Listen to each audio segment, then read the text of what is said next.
Have you ever noticed that after 70, hardly anyone actually wants your old things?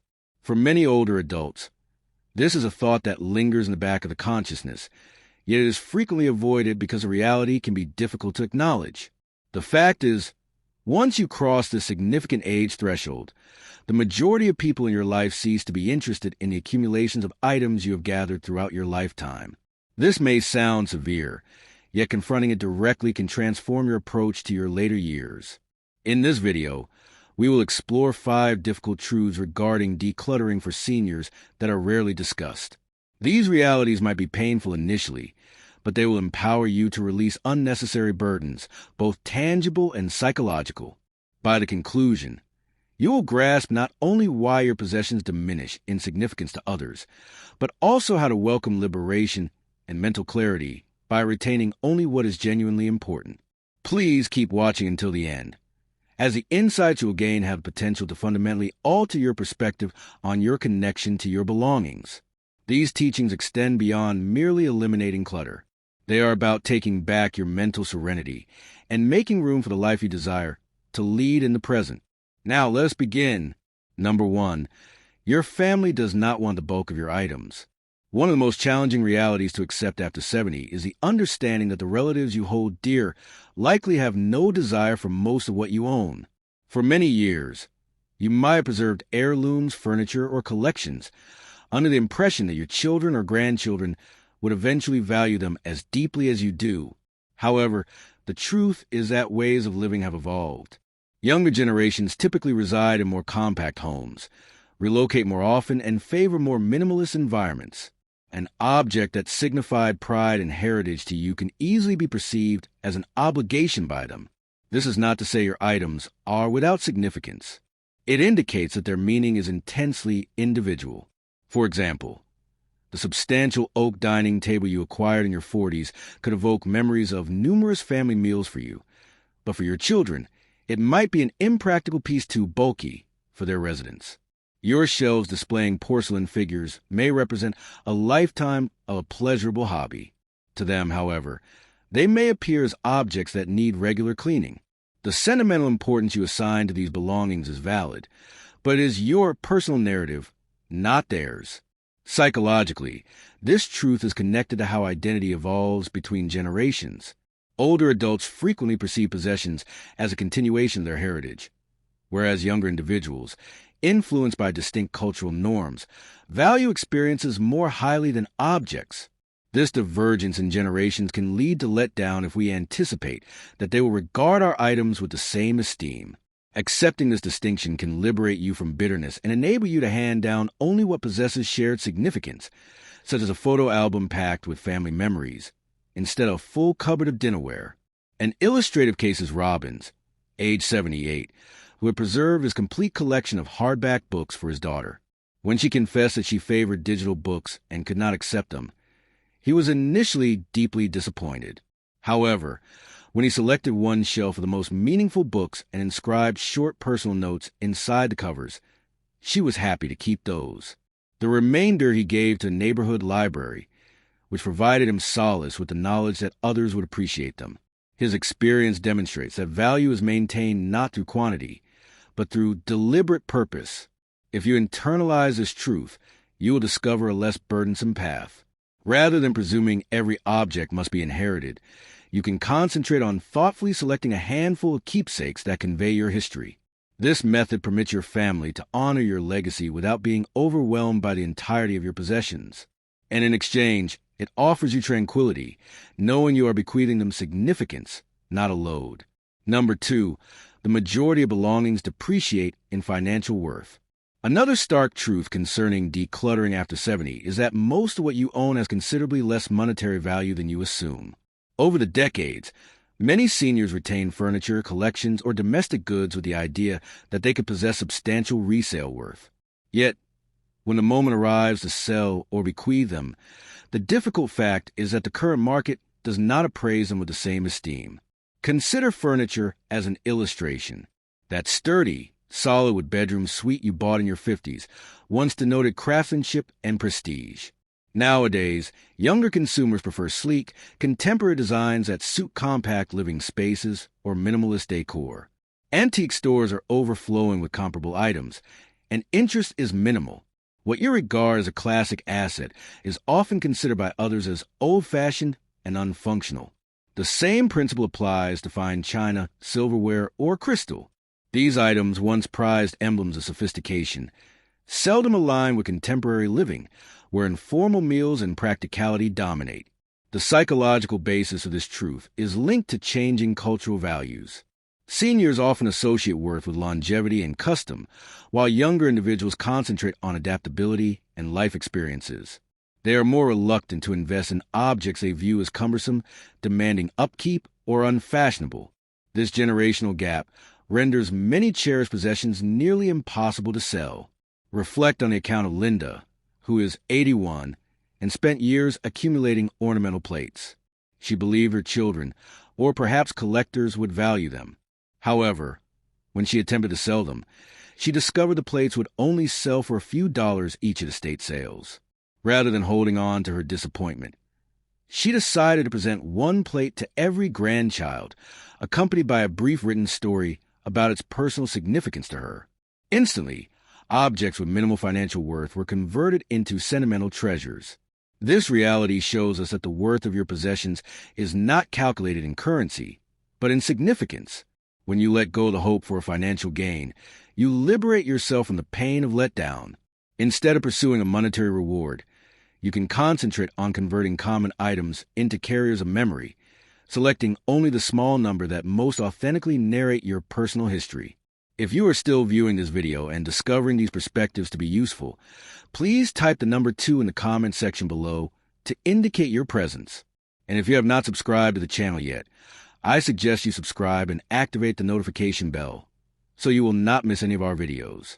Your encouragement allows us to keep producing quality content to educate and motivate you.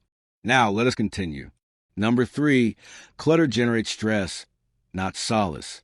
One of the most pervasive misconceptions that seniors maintain is the idea that retaining every item provides a sense of comfort. Initially, it might seem reassuring to be in a room filled with possessions from many years, each one connected to a specific memory or a period in your life. But as time passes, what initially represented safety can slowly change into clutter that burdens your mental and physical state. Rather than providing tranquility, those accumulations of objects can produce a feeling of disorder and being overwhelmed. From a psychological perspective, clutter is powerfully associated with feelings of worry and tiredness. When each part of your living space is packed with items, your mind is forced to interpret them without cease. Even when you are not consciously focusing on them, your vision registers the piles of boxes, crammed closets, and overfilled shelves, which increases the difficulty of feeling at ease. This unseen tension accumulates, frequently resulting in annoyance, memory lapses, or a sense of restlessness that is hard to eliminate. At a time in life when tranquility and mental sharpness are most essential, clutter produces the reverse outcome. Research on aging additionally indicates that clutter presents real physical risks. Older adults who retain an excessive number of possessions face a greater likelihood of falls and other mishaps. A house filled with extra furniture or stored boxes creates confined pathways and potential trip hazards. For a person in their 70s or 80s, one fall can lead to long-term health issues. A choice to keep everything, which may feel sentimental, can genuinely turn into a health danger over the long term. Consider the case of Lisa, a 76-year-old who declined to get rid of her basement, which was full of seasonal decorations, old furniture, and mementos from her childhood. She thought it provided her with comfort, just knowing they were there. But each time she descended the stairs, she felt exhausted simply from seeing the massive quantity. When her son assisted her in going through it all, she understood that she had not used a majority of the items for many years. After donating and cleaning out the area, she mentioned sleeping more soundly and feeling less burdened, as if a weight had been removed from her. Clutter also makes the emotional lives of your loved ones more complicated. Relatives often feel reluctant to come for a visit or offer assistance because they themselves feel overwhelmed by the massive amount of stuff. What was intended to represent a full and accomplished life can, without intention, distance other people. By minimizing clutter, you not only provide yourself with peace, but you also establish an inviting atmosphere where personal connections can flourish. The reality is that comfort does not originate from being enclosed by every object you have ever possessed. Genuine comfort comes from designing a space that is secure, peaceful, and simple to look after. By releasing clutter, you grant yourself the presence of calmness and provide your family and friends with a place where they can spend time with you without unnecessary interruptions. Number 4, memories reside within you, not within objects. Another reality that seniors frequently find hard to acknowledge is that memories do not actually exist inside the items you own. They exist inside you. That container of old greeting cards, the closet packed with clothes from many years ago, or the piles of souvenirs from vacations long past may feel like connections to your history. However, those objects only function as prompts. The actual memory, the laughter, the voices, the emotions, lives in your heart and your mind. Psychologically, people are naturally inclined to assign meaning to objects because it feels more secure than relying on our own memory. Keeping physical mementos gives us confidence that we will not lose the associated story. But as we age, this connection can turn into a confinement. Instead of relishing the memory itself, we start to hold tightly to the physical item, as if losing it would mean the past disappears. This generates needless anxiety and makes releasing items feel like deleting a part of who we are, when in fact, nothing of true importance is being deleted. Think about David, an 82-year-old who had saved every program from every concert and theatrical performance he attended with his deceased wife. When his daughter mentioned that most of the programs had yellowed and become difficult to read, he was resistant, scared that discarding them equated to losing those shared nights. But when he sat down to write short narratives about the moments he recalled most vividly, her smile as the curtain went up, their walks back home in the snow, he found that the memories became more distinct without the clutter. He decided to keep only 3 programs that felt most significant, and he released the rest. His memories stayed with him, even more vivid than previously. This truth is also relevant to photographs. Seniors often keep boxes or albums filled with pictures, believing that every single photo must be kept. Yet, most people do not look through those photos on a regular basis. And when we do look, only a small number actually trigger the most positive emotions. By selecting the best ones, scanning them, or making a small memory book, you respect your past without being submerged in paper. Your stories endure because they are already recorded in your life's experience, not on the reverse side of a photo. Letting go of objects does not erase the individuals, the affection, or the events that formed you. In reality, clearing out surplus can create room for the memories to be more accessible. When you understand that the core of your life cannot be contained in boxes or closets, you can release the fear that you will lose yourself by decluttering. If you are still watching this video and finding these insights valuable, please comment the number 4 below to let me know you are here. And if you have not subscribed yet, I recommend you subscribe and turn on the bell so you do not miss any videos. Your support helps us continue creating good content to inform and inspire you. Now, let us move forward. Number 5, decluttering is a present for your loved ones.